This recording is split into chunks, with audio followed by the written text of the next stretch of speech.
Bapak dan Ibu saudara-saudari yang terkasih di dalam nama Tuhan Yesus Kristus, sebelum kita mendengarkan firman Tuhan, mari kita meminta hikmat dan pengertian dari Tuhan melalui doa kita.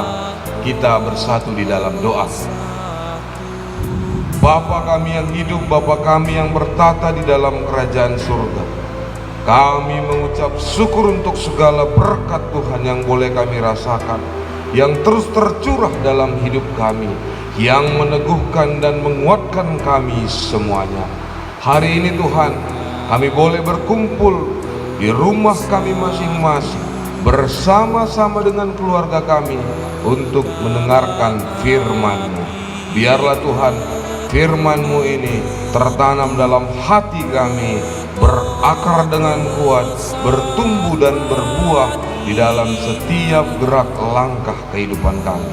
Berbicaralah Tuhan, karena kami semua persekutuan Tuhan telah siap mendengarkanmu. Di dalam nama Tuhan Yesus Kristus kami telah berdoa dan mengucap syukur. Amin.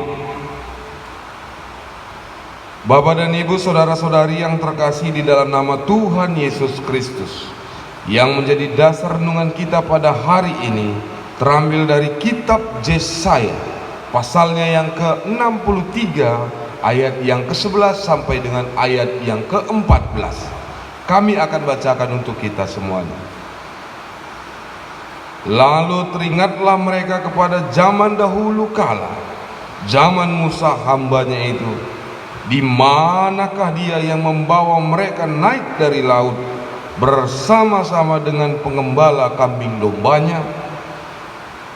Di manakah dia yang menaruh Roh Kudusnya dalam hati mereka, yang dengan tangannya yang agung menyertai Musa di sebelah kanan, yang membelah air di depan mereka untuk membuat nama abadi baginya, yang menuntun mereka melintasi samudra raya seperti kuda melintasi padang gurun.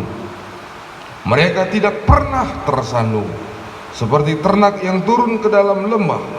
Roh Tuhan membawa mereka ke tempat perhentian. Demikianlah engkau memimpin umat-Mu untuk membuat nama yang agung bagimu. Shalom kepada kita semuanya. Selamat hari Minggu. Selamat merayakan hari Pentakosta pada saat ini. Hari di mana kita memperingati turunnya Roh Kudus ke dalam kehidupan para pengikut-pengikut Kristus. Dan kami yakin dan percaya bahwa kita juga semua boleh menerima curahan Roh Kudus Tuhan dalam kehidupan kita, juga di tengah-tengah keluarga kita, yang pasti menguatkan, menolong dan menopang kehidupan setiap orang yang percaya. Dan itulah yang menjadi harapan kita pada saat ini. Walaupun dalam kondisi yang tidak memungkinkan kita untuk bersekutu di dalam gereja, tapi kami yakin dan percaya bahwa Roh Kudus Tuhan yang terus menopang dan meneguhkan persekutuan kita di dalam rumah kita, di dalam keluarga kita masing-masing. Bapak dan Ibu saudara-saudari yang terkasih dalam nama Tuhan Yesus Kristus, yang menjadi tema kita pada hari Minggu Pentakosta ini, yaitu Tuhan menuntun bangsanya, Tuhan menuntun umatnya. Dari bahan bacaan Yesaya 63 ayat yang ke-11 sampai ayat yang ke-14, kita lihat bagaimana bangsa Israel memanjatkan doa pengakuan dan permohonannya kepada Tuhan, memohon agar Tuhan membebaskan, memerdekakan bangsa Israel dari perbudakan bangsa Babilonia. Ada 3 hal yang bisa kita lihat bagaimana Roh Kudus turut bekerja dalam kehidupan bangsa Israel. Yang pertama, bahwa Roh Kudus Tuhan bekerja di dalam pikiran bangsa Israel. Di ayat yang ke-11 dikatakan, teringatlah mereka kepada zaman dahulu, zaman ketika bangsa Israel dibebaskan oleh Tuhan dari tanah perbudakan Mesir. Mereka dimerdekakan, mereka bisa melewati lautan. Musa sebagai pemimpin bangsa Israel mampu membelah lautan oleh karena pertolongan Roh Kudus Tuhan.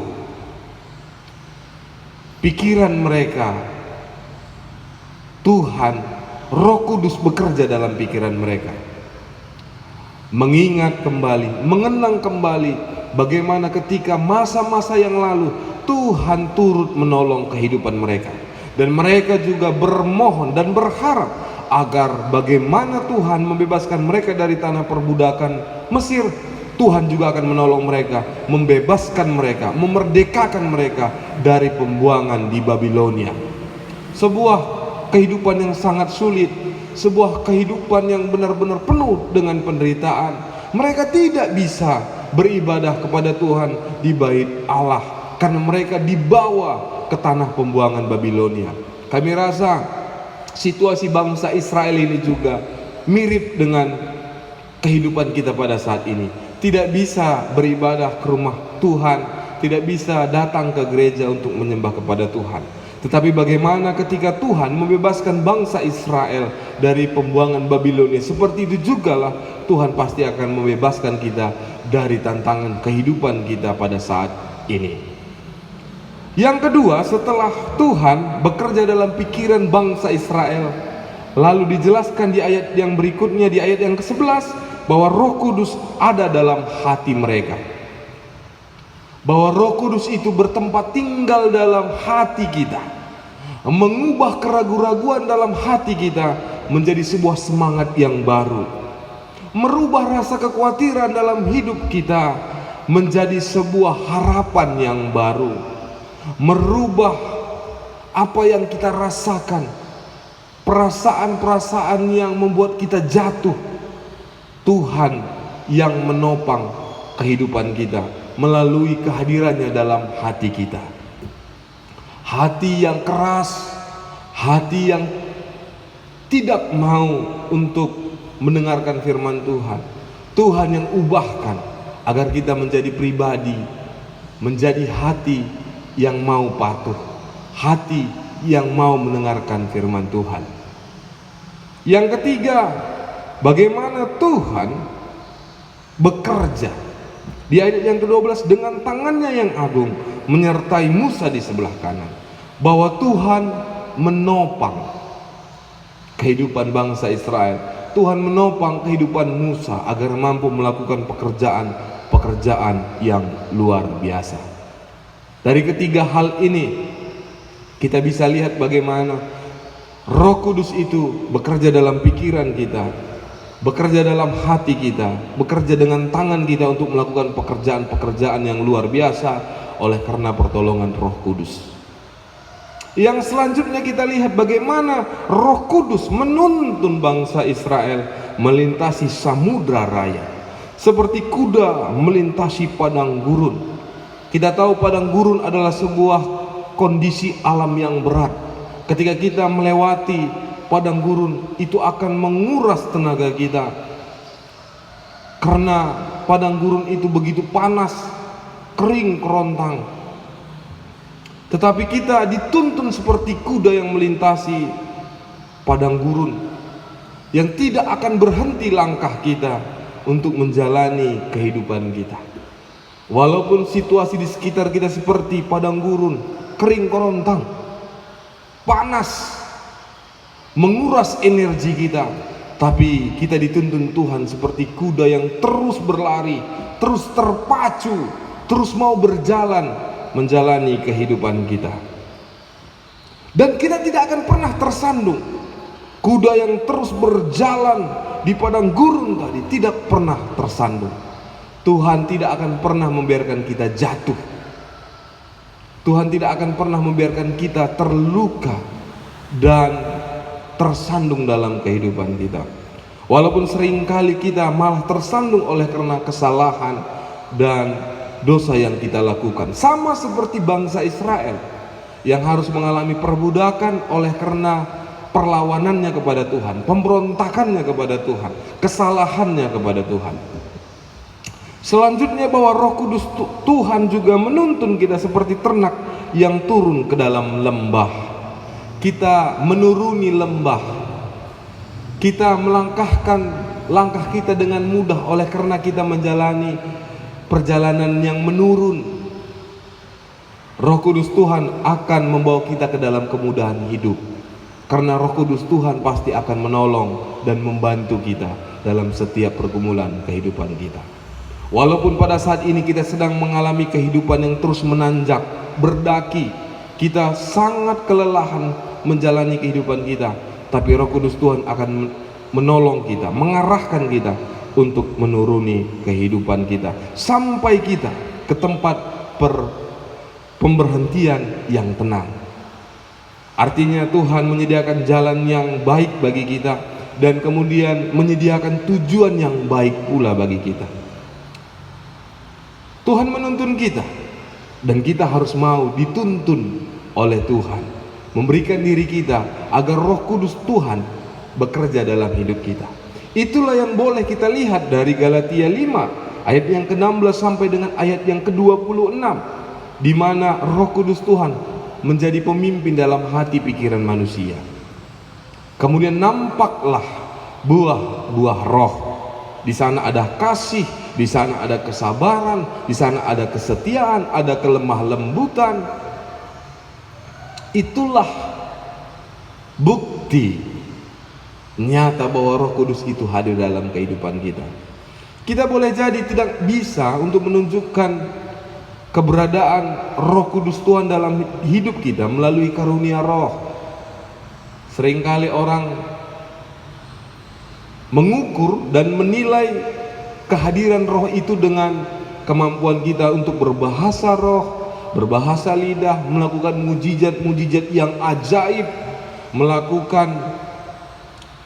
menyampaikan nubuat dan lain sebagainya. Tetapi melalui Galatia 5 ayat 16 sampai ayat yang ke-26, bukti bahwa Roh Kudus Tuhan itu hadir dalam hidup kita, memimpin kehidupan kita dengan munculnya buah-buah Roh. Ada kasih di sana, ada kesabaran di sana, ada kesetiaan di sana, ada kelemah lembutan, ada kebaikan. Itulah bukti nyata bahwa Roh Kudus Tuhan itu hadir dalam hidup kita. Ketika Roh Kudus Tuhan memimpin hidup kita, menuntun hidup kita, kita tidak hanya dibawa ke tempat pemberhentian yang tenang, menuruni lembah, atau seperti kuda yang menjalani gurun pasir dan tidak pernah tersandung, tetapi kita juga menunjukkan kualitas kehidupan kita. Bapak dan Ibu, saudara-saudari yang terkasih dalam nama Yesus Kristus, ketika murid-murid Tuhan Yesus Kristus berada dalam rasa takut oleh karena Tuhan Yesus Kristus meninggalkan mereka, ada kekhawatiran, ada ketidakmampuan yang mereka tunjukkan untuk meneruskan pekerjaan Tuhan Yesus Kristus. Tapi ketika Roh Kudus turun kepada mereka, mereka semakin berani menyatakan kebenaran firman Tuhan. Mereka berkata-kata, mereka mau meneruskan pekerjaan yang telah Tuhan berikan kepada mereka. Inilah karya Roh Kudus Tuhan dalam hidup kita. Berikan diri kita untuk dipimpin oleh Roh Kudus. Kami yakin dan percaya Roh Kudus Tuhan juga akan menopang, menolong, dan meneguhkan kehidupan kita, terutama dalam situasi pada saat ini. Ada tantangan yang berat, situasi yang melemahkan kita, tapi dengan kehadiran Roh Kudus di tengah-tengah keluarga kita, di tengah-tengah kehidupan kita, kita boleh semakin dimampukan untuk melakukan kehendak Tuhan. Selamat berkarya, selamat memberikan diri kita untuk kehadiran Roh Kudus Tuhan. Amin. Kita bersatu di dalam doa. Bapa yang baik, firman-Mu telah kami perdengarkan. Melalui firman-Mu kami punya komitmen Tuhan untuk memberikan diri kami menjadi tempat Roh Kudus Tuhan memimpin dan menuntun kami.